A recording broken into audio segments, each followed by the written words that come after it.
actually number 15. So we are behind countries like Timor-Leste, Singapore, Philippines, Cambodia. But in the region, I think the ones behind us, I think notably is Japan. But they have actually improved quite a lot in the last 6 years. Malaysia, we've moved up like 0.01 percentage points over the last 10 years since they started doing this index. So there's still a lot of work in the country, but we are moving in the right direction, and I'll show you where. So all of you are actually correct in that we actually are quite advanced or quite equal in terms of educational attainment. And you can see here, actually, we used to be globally ranked number 1, but we've suddenly dropped down to 15.8 here.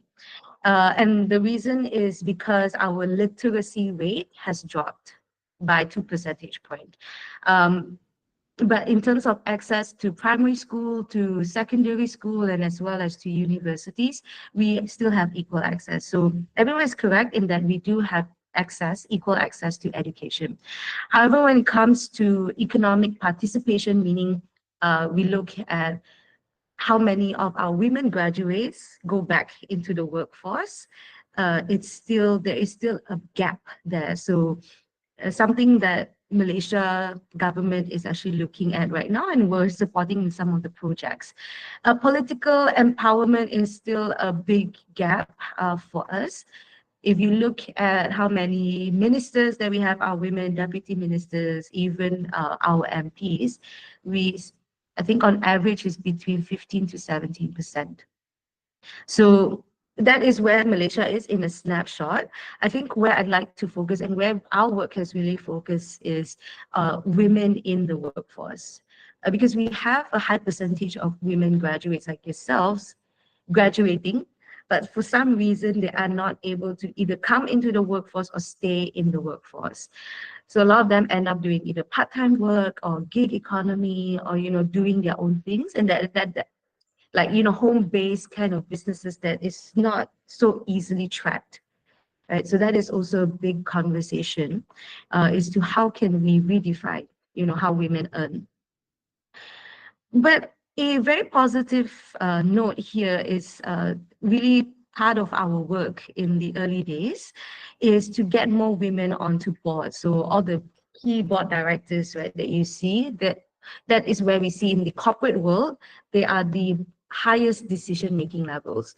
And we have been very, very intentional about increasing women's representation at those levels. And today, I think the latest stats that we got is for the top 100 publicly listed companies, we have 33% women representation on boards. And that is a big achievement from 11 years ago where we were at 13%. And that's really because we switch the conversation from it being a human rights or a social or women's issue to shifting it into a business issue. So I can share a little bit more later on how we did that. But just wanted to share, and so that's at the top leadership. And then when we then go down and look at managerial positions, so it's anywhere from middle management to senior management, like your CEOs and your C-level, there's still a lot of work to do. So I know the stats here is 2020, a bit outdated, but I just checked. Actually, it hasn't moved much from these numbers globally. Where we are in the Eastern and Southeast Asia, in fact, we have gone back to 2015 levels in terms of representation of women in managerial position. So the glass ceiling is still a very real phenomenon. For some reason, women are not progressing in the workplace. And that's why there is a lot of conversations now around how do we get more women into leadership. So there's always, if some of you understand economics, there's always supply and demand, right? So we did a lot of work and still doing a lot of work in building the supply, so getting more women to be ready in leadership.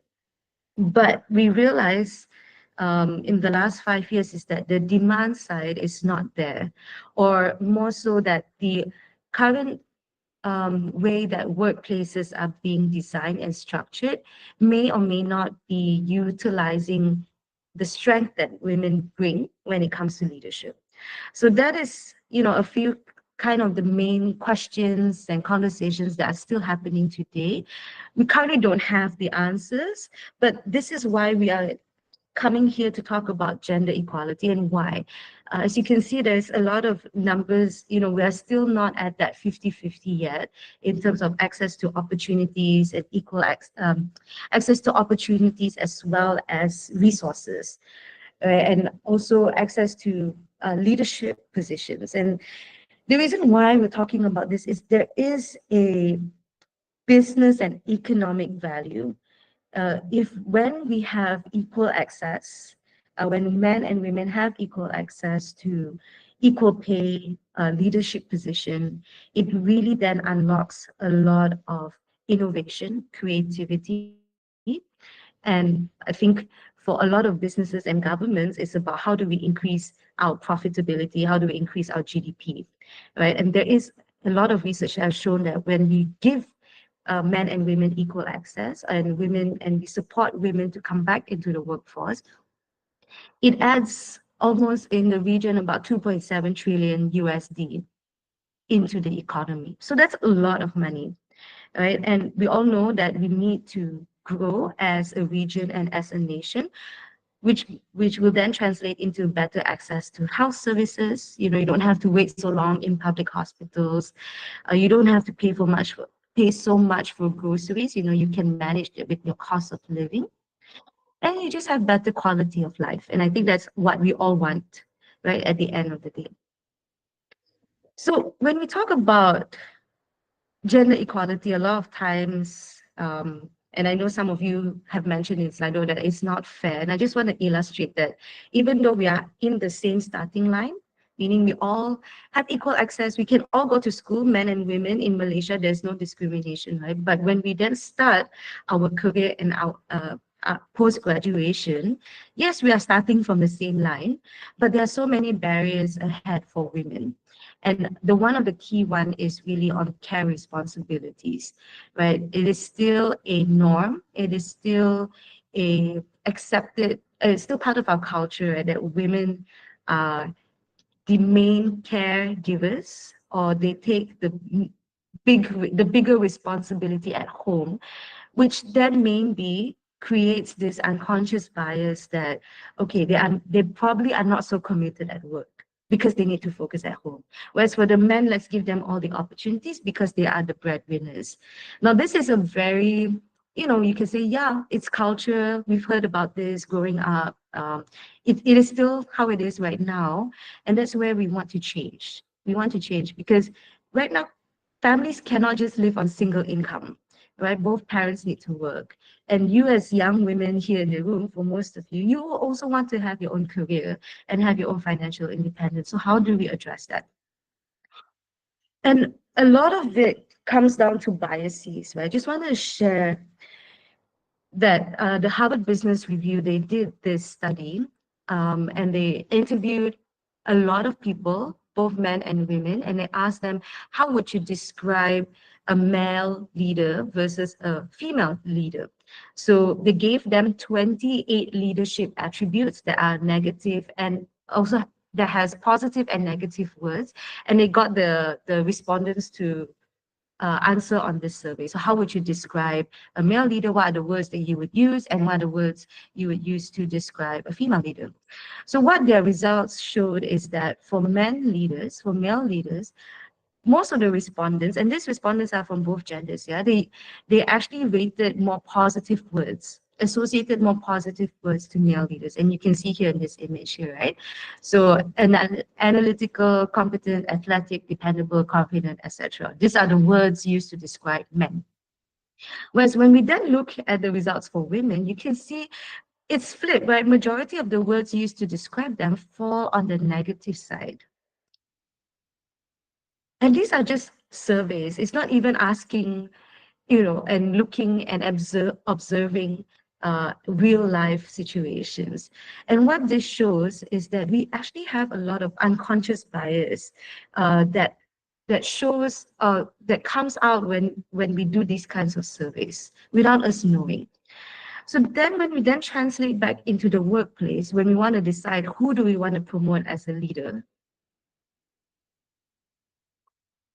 where would you, who would you choose? Right? If we are not aware about these biases, that we naturally think more positive words associated to male leaders and more negative words associated with women leaders. So some things need to change, right? Before we can even say, yes, we are all running the same race. Okay, let's move on. And this is, if you start to really dig deep into why women are not progressing in the workplace, you probably will come across this promotion versus potential. Just wanted to illustrate very quickly that what the research has shown is that men are usually promoted on potential, whereas women are promoted based on performance. So very simple. When in a decision-making conversation, you have a CV of the man and the woman. So the man is like, the people making the decision would look at the man and say, you know, he has potential. Let's give him a chance. We are willing to take the risk. Whereas for the women, the conversation would be like, hey, yeah, we've not seen her track record. I've not seen her being able to perform yet. Maybe let's not give her right now, or I can give her, but maybe in terms of her compensation, I will put at the lower end. So I take less risk as an organization. So a lot of that conversation still happens today. And it's all based on, you know, what we call leadership indicators, or very